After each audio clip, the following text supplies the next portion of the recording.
What's going on, everybody? This is going to be fun because we have someone that's been around the block in medical marketing for quite a few years. Won't age her, won't say how long. She can say that for us. But from senior to DSOs and lots of DSO experience, this is going to be cool. I love the DSO space because it's so consumer driven, low acuity, very retail.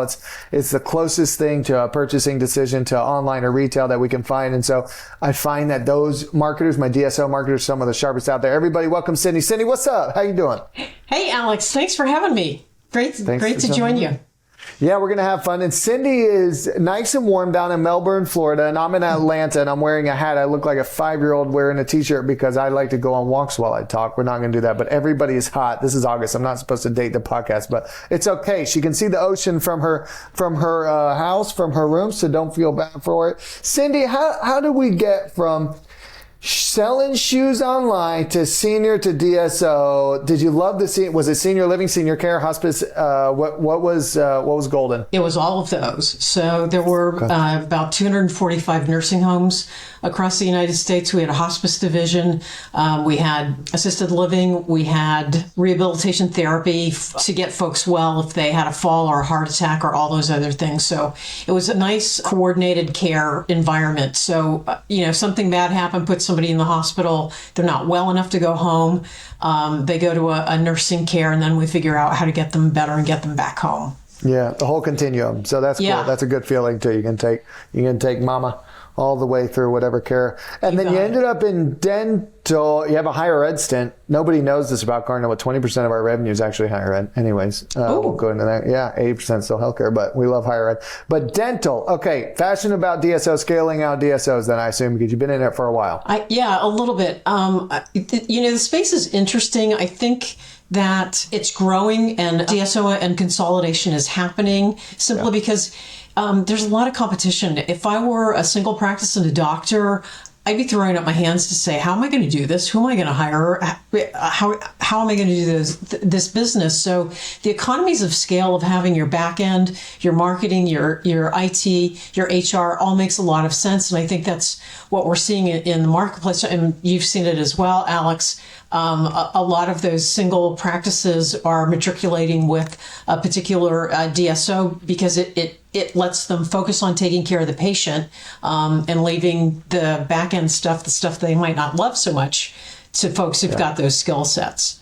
Hell, I want to become part of a DSO. I hate that back end stuff. So yeah, I totally understand why they're doing it. So you would say overall, DSOs have contributed positively to dental care over the last decade. You've seen it be very positive, allows the dentist to focus on care and not on the business. So that has been probably a very positive thing, you would say. DSOs get a bad rap, so I think that's fair. I think it's a good thing. And I think the other thing to consider is look at the patient satisfaction scores. Okay. We've seen after we've onboarded a new practice and a new doctor, most of the time those scores go up. So I think the patient experience improves with the DSO, or it certainly isn't hurt from being a standalone practice. Yeah, I agree. I agree. Yeah. And as a marketer, that's one of the key things that we focus on. If you're not taking care of reputation management, you're not helping your DSO. You've got to do it. Let's talk a little bit about value propositions there. So you've been at Dental Partners and Pure Dental, and I know we're embarking on something fun, but Dental Partners, 50 plus locations, Pure Dental, 43. So you've worked on some pretty scaled out ones. As part of the value prop in the marketing you make, hey, listen, were they house of brands? Let me ask that question for you. Was Pure Dental a house of brands? Was it still like Dr. John here in Brookhaven, Georgia, or was it all Pure Dental branded? I'm not familiar with them. Oh, I've been on both sides of it. So Dental Partners was a single standing brand. So when the practices were purchased, they were all changed to Dental Partners, and then I had a location extension to the name for the qualifier. Pure Dental Brands was a house of brands. So when you get to a house of brands, it's a little bit harder from a marketing perspective, but the upside is the doctor doesn't lose the equity that they've built in the marketplace. So it just means, I think as a marketer, you've got a little bit more work to do. You've got different logos and color stories to integrate. You also have to be sensitive if there's sort of a specific voice or style guide for a particular practice. You try and be sensitive to that when you're dealing with a house of brands. How do you do that at scale? Like every provider has their own thing. Were you re-templating a lot to like a similar look, but they got to change their, keep their name and change their colors? Or did you say, that's fine, we'll work with what you've got? Like, how do you do that at scale, being compassionate towards 40 different providers? For a website, my personal opinion is having a template helps. Because then for the consumer, it's a more consistent experience. They know where to look for navigational elements. If you then deploy a color story that aligns with the logo and the name, that tends to work. And then for content that you produce, we didn't vary the voice tremendously. My playbook for marketing is that, it's our goal to educate, inform, or entertain. So not everybody loves going to the dentist. So I tend to draw on humor a little bit to soften it, the experience, or get them smiling or laughing along with me before I hit them over the head with all the must do, can do. Your mouth is gonna, your teeth are gonna fall out if you don't take care of your perio issues, that sort of thing. So get them laughing first. So you found humor as part of your playbook. So with it, what are all the components of your playbook? Like sounds like brand positioning is in there, de novo. Like, do you get into tactics or is it just like positioning, that brand positioning of how you're going to attack it? What's in your playbook? How do you do it? How do you scale this out? Well, it's the brand and the positioning, but then it's also getting some of the technical components. You've got to have your site and your content optimized for search engines.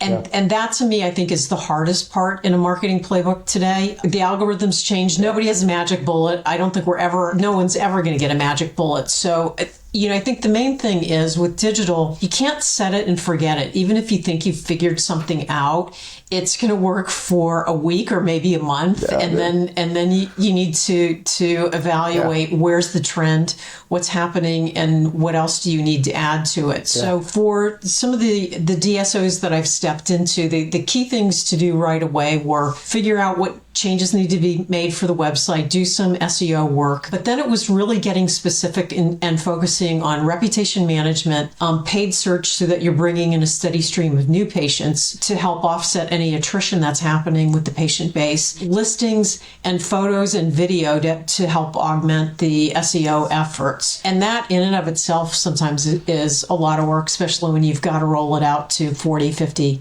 practices to get all those things done. Yeah, you got to get good tools. We'll talk about the tools. Educate, inform, or entertain starts there, pre and positioning, and then look at the bottom funnel, SEO, PPC, reputation management. I love that you said you can't set it and forget it. We just signed today an SEO project to audit 4 sites and then make changes, and I'm like, guys, and then what? And we're going to make the change, and then what? They'll rank forever? So Cindy, thank you for preaching to the choir here. You can't set it and forget it. And I think even the paid media landscape changes so much. With dental, you can now run LSAs, which are the picture ads that have been present in home services for a long time. So even Google Ads, that's been standard. Things are changing there very quickly. So is the technology. Do you have favorite technologies that you use across these? You mentioned listings, reputation management. Are you using technologies? Are you keeping GMB, all that kind of stuff, and spreadsheets by hand? When do you invest in the technology? I just made a post about that. I'm curious what you think. I think that if you have 10 or more practices, you need to invest in technology and get out of the spreadsheets. Some of the technology that I've used recently that I like, I've worked with ChatMeter, which has been great for reputation management. They've integrated AI to help you with your responses to posts. They also have a component that helps you integrate your GMB, which is handy, and uploading photos. You can do holiday hours. You can do special hours without having to go into all of your individual GMBs to do things. So I found that to be very helpful. And the other piece of technology, and I'll say aside of my PPC agency, because I think having an agency partner to help you with the stuff that's not in your core skill set's really, really important. Like I get the basics of Google Ads, But I don't have the skill set to say I've got the best bidding strategy and content strategy to make those campaigns effective. So I think agency partners are important for things. So for me, it was PPC, and the other thing is to have an agency partner for SEO, because again, it's kind of ongoing. You usually have a lot of work to do in a short amount of time, but then you have work you need to do as it goes on. Yeah. So in addition to agencies, the other platform that I just started using recently that I love a lot is a platform called Invoca. It's call tracking software. Okay. But they also break it down to it's call tracking so you know which your keywords are working in your paid search spend. Yeah. If you have it tied together, which you have to put in some work to make sure it's tracking all the way through the keywords and then uploading back into the ad platform. You heard it, guys. Cindy says SEO agency, PPC agent. I couldn't agree with her more. And then she gave a very succinct answer. 10 or more locations. You got to start looking at technologies and outside resources. No more spreadsheets and trying to do it. Go it alone. I think that's a very good answer. And I had trouble with our video team coming up with an answer. I said, I don't know. Once it's holding you back, that's when you make the investment. But 10 locations in a multi-site provider group makes a lot of sense. So you have, I don't know if Pure Dental had a bunch of different, I don't know if they were just GD or if they did the whole thing, perio, endo, like how do you know what each one of those types of patients wants and the messaging that'll resonate? And I imagine it changes because us millennials, we're aging and we're going to need different things. Like how do you do focus groups? Do you talk to the providers? Like what is changing? What do they care about? How do you gain insights into what patients care about? And in different markets, they care about different stuff. How do you do that? That's a great question. Kind of what's interesting, the pandemic, I would say in some aspects was a little bit of a boon to the dental industry, because I think people start seeing themselves on camera and they're like, oh, maybe I need my teeth whitened. Oh, I'm looking at them right now. Maybe I ought to get them straightened. Yeah. So, that's funny. While the pandemic was tough for a lot of folks, as soon as the lockdown was ended, practices have all the precautions in place easily. So, a Pure Dental rebounded very quickly from the immediate shutdown. But I think, this being on screen is making people think about what can I do to change my appearance. Now all of a sudden you're not going into an office, you're not worried about your clothes. You see yourself on screen and you say, oh, those are some things I can control and do some things about. So that was a piece of it. The other part of it is, I think with DSOs and as practices become part of groups, we're going to see the sort of continuum of care that you see in other services. So I don't think a general dentist is going to become a perio specialist. We see that those practices, the doctor tends to have a skill set and stays with it. I think what you need to do is bring those different practices under your umbrella to be able to offer the services and have sister agreements and say, oh, we have this sister office. Why don't you go here for your perio work? Why don't you go here for your orthodontia? It's kind of things. And to make sure you have all those referral systems working, how did you support them? As a marketing materials, like how a big part of, I guess, dental revenue is patient retention and increasing share of care. Did you have marketing programs in place to say, hey, listen, love your GD business. Have you thought about this? Or like, did you know that we have this offer? Did you do anything for reactivations, retention? We just brought someone on here in Cardinal, so I'm looking to learn. Like, how did you bring patients back in and educate them on the other services y'all have? Yeah, we had some software. The software I just finished using was not one of my favorites, so we won't mention them by name. But, there's basic tools that you can use for email marketing to your existing database. And when we would have doctors who got new skill sets, what we saw a lot with general dentists tend to get certified to do Invisalign, the non-metal braces straightening, and that's an easier thing. So as you got new services, you do specific email pushes to the database to say, hey, we've got this service available, thinking that if you're an existing patient of the practice and want to expand your work, you can get involved in those other things. I think the other thing that you need to do is make sure your keywords focus on your services for the work that you're doing. I'm preaching to the choir again when I say this to you, but the first thing everybody does if they move to a new area or they're not happy with their dentist or they want to look for something, they pick up their phone and it's dentist near me or whatever that gets punched in there. So just being relevant in that aspect. And then you can't oversell your services. You can't pretend to be good at something that it's not part of your score. Yeah, like trying to say the GD is going to be great at perio. Like you're saying, don't do that. Maybe they acquire separate specialties and then kind of cross-sell them together in the same area. It's better than just saying Dr. Jim can do it all. Yeah, the other thing is you kind of separate your hygiene from your dentistry work. So then if you have hygienists that have incredible skill sets and know when you need a deep cleaning versus a general cleaning, that's really important to have, because that's when you go in and they measure and they look at your gum gaps and they do all the numbers. Mm-hmm. That's how they can ascertain whether or not you need a deep cleaning. And those deep cleanings not only are good for the patient because it's taken that stuff out of your mouth, there's also revenue in it. Yeah. So that's why they do the measurements. You can't be suggesting treatment that for somebody with insurance they're not going to get reimbursed for. It's always doing the right thing and doing the right thing for the patient, but don't forget about the hygiene side of the house in a dental practice, because there's very specific things they can be doing in terms of the efficiency of their schedule and the depth of their skill set to see patients and take care of things. I had never heard that before, so I just learned something new. I didn't know the hygiene. Yeah, okay. And they can and they're more likely to spot different things they might need. Okay, very cool. Is email the best reactivation tool marketers have to bring patients back in? Is there something, is SMS, direct mail, is anything else useful? I would say that email's stronger.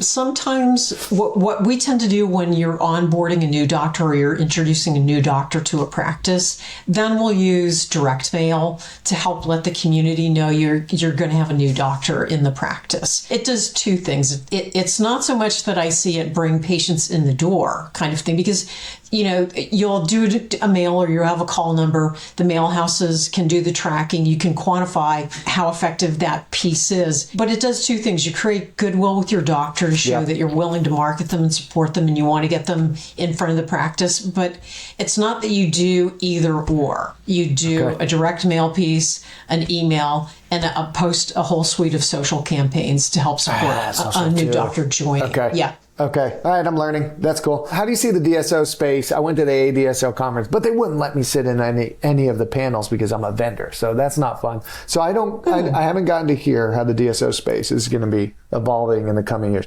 Is it new technology, new strategies? Is it more consolidation, less platforms from the ground up? You're in the space. It sounds like you get the business really well. Do you see any big changes coming up in 24? I haven't been to a conference to see what the conferences are saying, but I've got some friends in the industry as well. And not just because we're in the industry. Ironically, one of my colleagues from the post-acute healthcare space is now CEO of a private equity firm for a DSO. They focus a little bit more on ortho and pediatric dentistry. Okay. And the other DSO model that I'm seeing emerge is one that's more, it's not a membership, but the practices aren't purchased. So it's sort of an agreement to work with a DSO. It's focused on EBITDA and production and improving margins and all those things. And so it's really sort of the getting ready to sell. Yeah. So it's interesting. It's like a rent to own, or try the firm, try the partnership before you buy it. It's interesting because it's in the DSO space, but if you contract and work with these other DSOs, you know that a sale to another entity is going to be inevitable. And I think it's preparing the doctor to be in a better position to reap the rewards of the business they've built in the eventual sale, and getting them a feel for like what the back office support can do for them. That's a little bit more interesting to me, just because I know two groups that are doing it. There's another group in Miami that's similar to their model, and they're pushing to get to 200 practices, where my former business associate's practice is much smaller. I'm curious about it simply because that's where marketing isn't as easy to leverage as a a back-end support model, because the marketing support may be different for every practice. And so personally, I struggle to get my arms around that a little bit more, because I don't know how you make those decisions. I guess it's based on the structure of the deal. We'll find out. Maybe me or you will get to advise one of these one day. I'll come to you if we ever get around. You see, I love that Cindy loves the business of dental as much as marketing. And guys, like that is something we often lose as marketers. It's like we are just here to market to make sure patients find care. That's actually not it. You have to love the business that you're in. Why does it make money? How does it make money? How do we stand out? Why are we better than the competing DSOs? Like, learning and loving business is the quickest way to become a C-level, because you'll understand how marketing impacts it. And that's what every PE firm wants, is marketing that impacts the top and bottom line. So I think that's cool how much you know about the dental industry, not just marketing. So anyways, that's just an aside. I don't see that all the time. It's cool. No, thanks for that. And I would say I'd give credit to the CEOs that I've worked with to do that. We've focused on partnering with operations so that I know their headaches, not just coming to marketing to think they're going to get a magic fix. But it's like when somebody says they need more support, it's like, well, what does that mean? What are you doing? What's been done in the past? Yeah. Why do you think why do you think this is going to work? And then when you have some technology in place and when you can look at, one of the first things we looked at when I joined Pure Dental, I looked at our unanswered call rates and I had heart palpitations. And I'm like, I actually have AFib, so I get that. I'm like, we're spending this money and the phone's not getting answered. What's going on? So great. You go to the recordings or you read the transcripts. And so then you figure out that there's robocalls that are factored into that. So then we found a way to get the robocalls factored out. So the percentage went down. My heart palpitations decreased a little bit. We still found problem areas, and then you listen to calls and you're like, oh my God. I can't believe we said that. Yeah. We can't. And you know what? We had a team meeting or a regional meeting, and we played some of those. And every regional got to hear a disaster in each of their areas. So it was easy to say, hey guys, we have some training we need to do. We need to work on how we want this to happen, because this is affecting the funnel kind of thing. So, the answer isn't throwing more money at another marketing tactic. It's what do you have as a tool that you can look at to see how are things working and what might you. And so people might say, well, why would marketing be involved in training? Well, it's because we need to have a better customer experience. From answering the phone, expect these questions. How are you doing it? Pretend you're smiling. Sound like you really wanted the phone call to happen, not like they were bothering you by calling to see if they could change their appointment. So have technology to where they could do it online even. Yeah. Yes. Yeah. Yes, please. Well, again, post-pandemic, I think we're seeing customers have less patience for things that don't do well. So they're going to demand flexibility, and they're going to demand better customer service. So why can't you book online? If you can connect it, if you can connect the appointment request into your schedule so it's an actual, true, real thing, great. But some dental software, you can't see into the individual practice schedule level to say, oh yeah, that's an open spot. No, it's maddening. Not. They're just going to go to a different practice. Like, it drives me crazy. And there's plenty of good tools. Next Health is one that specializes in dental, and I think we've gotten them on some other clients. But there's plenty of these things. You mentioned Chat Meter and a few others. Like, no excuse for bad technology or a bad patient experience these days. And guys, y'all heard it. Cindy will dive in, not just into the marketing thing. Let's not just fill the funnel. Let's convert patients all the way through and make sure we bring them back in. As marketers, our job is to drive revenue, not leads. Revenue, not leads. The revenue can come from net new, but it also can come from converting more of the net new. It also can come from bringing back the existings for more care. So let's look at the whole continuum. Let's care about the business. If you don't know what the business result is, start there, meet with the C-levels and your boss and say, what do we really care about? Like, I can get SEO, PPC. That's the easy part. What are we really trying to do? That's where Cindy starts. See, she got an MBA. She's fancy. So she gets how to do the business side. Cindy, I could go on forever. Usually these are 12 minutes. We've gone almost half an hour. So I appreciate it. We've got a great conference coming up later this year called Scaling Up, just for performance marketers in healthcare. So I'd love to invite you to that. Potentially you can speak and help us out. I love the business side that you understand. We have a dental panel too, so we'll talk later. But thank you, Cindy, for joining us on Ignite. This will be cool. We're going to promote to the country. Every DSO marketer, every healthcare marketer needs to hear how much you care about the business. Thank you. Thank you. It's been a lot of fun.